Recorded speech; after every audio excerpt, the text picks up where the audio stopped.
El ángel de la naturaleza le invita a observar las siguientes imágenes.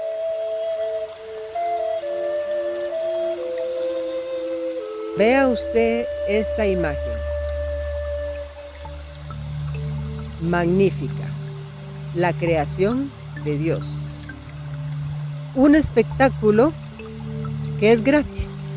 Si usted se queda detenidamente observando, puede leer entre líneas, mensajes, visiones, imágenes, las cuales hablan.